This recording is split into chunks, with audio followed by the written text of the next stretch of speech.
Dang, Grandpa, I've been kidnapped? That's sorta cool. So the Minotaur King stole Chris away? He did indeed. Far, far away. Just like you said. Hmm. Lilly? I feel terrible. Where's Chris? Wait! The Minotaur King took my brother and it's all my fault! We all make mistakes, honey. I've got to go save him. I don't care if the Minotaur King is powerful. This is all my fault, so I'll get stronger and defeat him. How would I even do that, though? Well, the first thing you need to do is get a better weapon, dear. You can find whatever you're looking for in the old graveyard north of town. Thanks, Grandma. Do you think I can really do it? I believe anyone could change the course of the future. Thanks, Grandma. I won't let you and Chris down. Good luck, Lilly, and please be safe. If you ever need help, you come back to me for advice. Show me your map. I'll mark the old graveyard for you. So here's our map. And the game will basically tell you exactly where you need to go, but not exactly how to get there. That's up to you to decide. So we're going to have to get ourselves a better sword, because this wooden stick isn't going to harm the Minotaur King anytime soon. Let's go see what that old graveyard's all about. But yeah, I mean, we instigated the entire plot of the story, you know. I guess if you're, I've been in, I have a brother myself, and we usually do get into some fights and disagreements, but nothing to the point of basically to have, to send your brother away or your sibling away to be, sent away by an evil demon. Goodness. That trailer, that fortune teller did say we had some strife in our future. That's very unfortunate. So now we're here in the Blossomdale, but everyone here now actually hates you. Your poor grandma. She must be worried sick about Chris. Yeah, ever since you, Lilly sent her away. You're not thinking of going after the Minotaur King, are you? He slapped you silly last time. Yeah, well, I'm gonna be... Lily's gonna come back and kick some Minotaur butt later. We want to grab some coins here. This guy here is the trading post guy. Salutations, Wishmaker! I'm Stan, the famous traveling trader. I come from a long line of salespeople, but I want to bring back the art of trading. All this obsession with monetary units doesn't sit right with me, you know. Plus, coins are heavy. Do you know what else is heavy? That brand spanking new weight on your shoulders. Saving your brother from powerful hoofed wizards with horns doesn't sound easy. But you're in luck. As my great-great-great-great-great-grandpappy used to say, I've got what you need. So, this guy will keep trading you items throughout the story, and they're all linear progression. But you need to grab the items in question here. Once you do, you can grab yourself a quarter piece of heart. Now again, the Zelda aesthetics are all here and accounted for. Basically, you get 4 quarter pieces of heart. You get another heart container for your life meter. Also, as well as energy. Let's take a look at the menu here. This is your inventory screen, and you also see on the right there is the heart shape and the diamond shape. The heart shape is for heart pieces, and the emerald or the diamonds is for your energy meter. Yeah, there are energy shards you can collect, and those will basically to upgrade your energy bar as you see fit. But also you have a Y and an A button to equip items. So you can equip those 2 items as you fit, as whatever you want. We also have items here, which means we picked up basically, and also these all get recorded in real time, so you don't have to do any logbook or anything. But also we learn about recipes, we'll get to know those later. We also know of notes, so it looks like we got some type of music that we're going to be learning into. And we have our controls. And also the fact is that if you are lost for any reason, there is a log system here to tell you exactly who you just talked to recently and what is your objective. So, again, the game is going to activate, tell you exactly where you need to go and when you need to go. So here is our store, one of many stores, which has a bottle which was to collect, as well as the quarter heart and energy shard we need. But those are quite expensive. I think these are 200 coins for this. Yeah, 250. We don't have that much. And the bottle I think is 200, and the shard is 250 as well. So if you want to get extra shards or extra heart pieces and everything, well, that's what it's going to be. You're going to have to pay up for most of this stuff here, as well as traders. So, but then there's a lot of items that drop every time, and basically breaking items will basically get you items as you see fit as you go on through the story. Let's see, exploring this town. We also have the blacksmith here.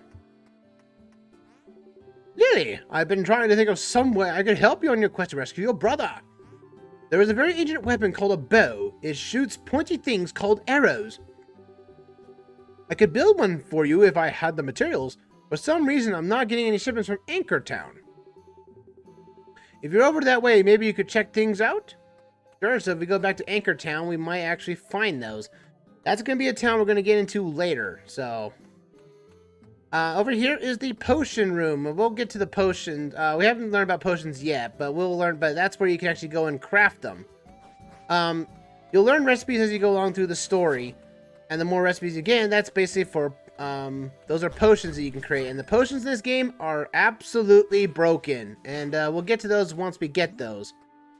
So we need to head up north.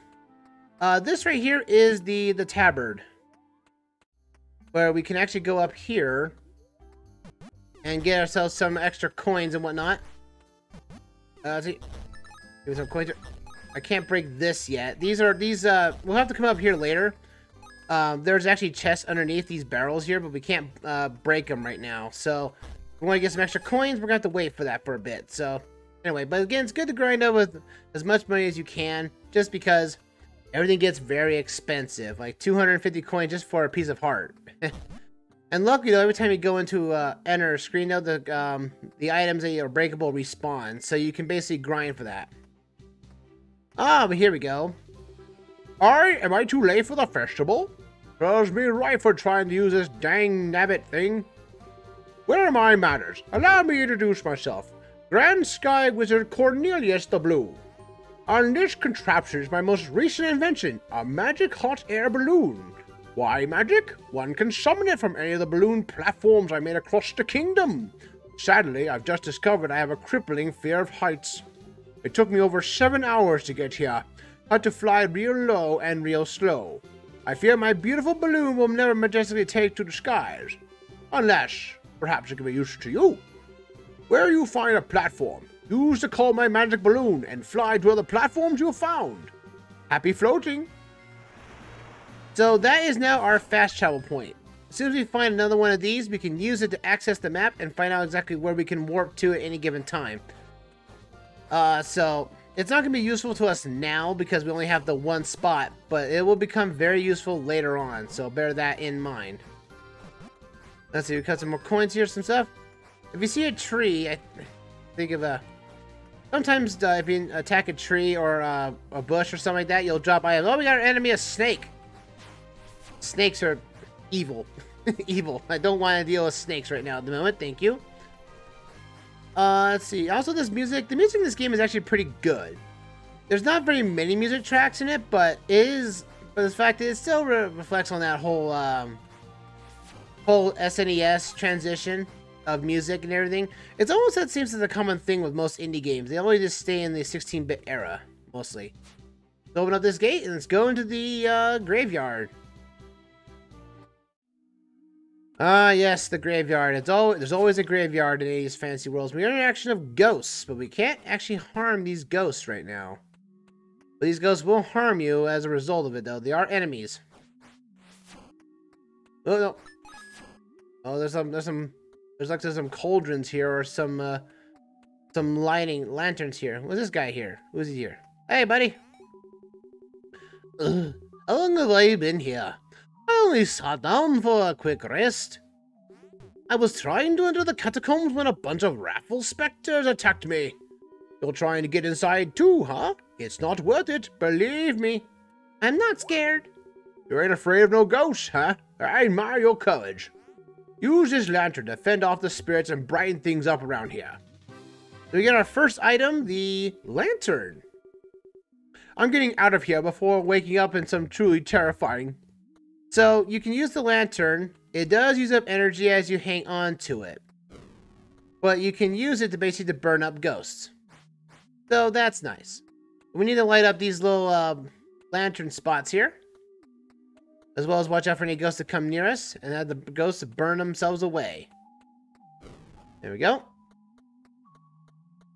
Let's see, go up here and here. Alright, come on. There's another, another little lantern spot right there. There's a skull there. My goodness. Oh, lucky, the lucky 4-leaf clover. Lucky clovers. Like I said, we still can collect all those trading things. Like for that trader, though, we need like apples, a mushroom, and those clovers. So if we get more of those clovers, we can get ourselves a quarter piece of heart. That'd be awesome. That opens up our first area of the game. The catacombs. Let's go into the catacombs and see what this weapon is. If we have to grab this weapon, let's go get it. So the catacombs are our first technical, intro dungeon. This is basically going to show you exactly what you'll have to encounter through your adventure later on. But now we have to use moving block puzzles. Now, I mentioned earlier that I didn't like the first game all that much. The first game was called The Sleeping King. And The Sleeping King, well, it was fun. There was very little in the variety of puzzles. Almost every puzzle in the game was a Simon Says puzzle. Which means if you failed the puzzle, the pattern would reset to something random, and so you couldn't really use a guide to get through if you were stuck. All you had to rely on basically your memorization and luck. Which to me I thought was a very lackluster puzzle design. And it happens all the way up into the final boss, and it's like, this is... I got to the final dungeon and I just couldn't beat it because the one Simon Says puzzle was just so annoying to boot. We got rats! Luckily, though, in this game, though, they basically toned down the amount of the Simon Says puzzles. They do show up, but not as much as they did in Blossom Tales 1. Which, to me, I think is a vast improvement. Like I said, if you want puzzles, look toward the Zelda. Look toward Link to the Past or other 2D Zelda games and just use those as puzzles. That's why those puzzles in Zelda games actually work better than Simon Says. Simon Says is just as good for a game, nothing more. We have a small key. Let's open up the door. And now we have more specters to deal with. Get these guys out of here. Burn you away. Hearts also drop from pots as well. Again, it invokes the whole Zelda aesthetic here. Over here, we gotta watch out for the platforms to drop in. Get ourselves some shards. Oh no! I fell down. Oh, and if the bricks are flashing like that, that means they're not fully back, so bear that in mind. You can use the D-pad to control or use the control stick if you so choose. I personally like the D-pad because it's a 2D top-down game, and I think it's more fitting that way. So yeah. Also, collect as many coins as you can. Oh, now we got ourselves the tomb. This must be the tomb of the Sleeping King. Uh-oh. Ugh. How darest thou sleep, the Sleeping King? Thine punishment for grave robbery shall be death. Oh, now we got our first boss, the Sleeping King. This guy will hurt you if he hits you like this, but you need to basically stun him by basically lighting all the braziers around him, and then doing that repeatedly. Every time he wakes up, he'll basically summon ghosts to his side, so just wear out for that. This boss is not meant to be hard. This is basically your tutorial boss. But again, you can see that you got an item in said graveyard, and now you're using it to your to the extent of basically taking down the boss. Technically a Zelda trope, as it were. Oh goodness! I just want the coins. You are grave robbing. No, I'm doing it for saving the world. It's not grave robbing if I'm saving the world, you know. I'm gonna hit the king again. I think it's 3 rounds. There we go. Thou hast defeated me in battle. Accept thy humble reward. You get a heart container. Thou fightest with valor and ambition not seen my mortal days, but thou art strangely dressed for a knight. What is thy purpose for coming here, young one? I need help defeating the Minotaur King. He took my brother. Ah, the Minotaur King. I recall hearing stories about him when I was a young lad. If the fables are true, the Minotaur King took Chris to the castle hidden within a labyrinth. I'm not afraid. I'll rescue him, no matter where he is. Thy courage may ring true, but none can embark on such a journey wielding wooden weaponry. I hereby dub thee a true knight. Accept my gifts, and with them, my royal blessing. We get ourselves a sword! And a real shield. Nice. Thank you, but I still don't know where to go next. There is one who can help thee, a wise being whose age rivals that of our world. Travel southeast to the Emerald Jungles and seek out the being known as Morica. May the spirit of the knights who long defend this realm endure in thee. We're out of here. Enough about Lilly and her moldy dead guy sword, Grandpa. I want to know what's going on with the Minotaur King and me. I bet his castle is awesome. Oh ho, well, meanwhile, far away in the dungeons of the Minotaur King's palace. Wake up! Hello, Chris. I apologize for these temporary barbaric accommodations. It is a pleasure to meet you formally. I am the Minotaur King. I know who you are. Let me out of here. That's what I'm here to do. But when I open your cell, where will you go? Home, duh. Lily must feel really bad for what she did. She owes me big time. Is that what you think? I am not so sure she cares at all. She made the wish, did she not? She sent you here, with me. Well, yeah, but... She hasn't even tried to save you, has she? I don't think she feels bad at all. Don't you see, Chris? Your sister remembered something. She was happier before you were born. Ooh, that stings. Hee keep going, Grandpa. That's not true. Without you, she gets Grandma to herself. She doesn't have to share. She gets all the attention. Why not stay with me? I won't hurt you. In fact, you'll be quite important here. Really? Does that mean get my own room and stuff? Of course. You can have those things and many more. As my Minotaur Prince, heir to the throne. Minotaur Prince, huh? I guess I can stay for a while. Marvelous!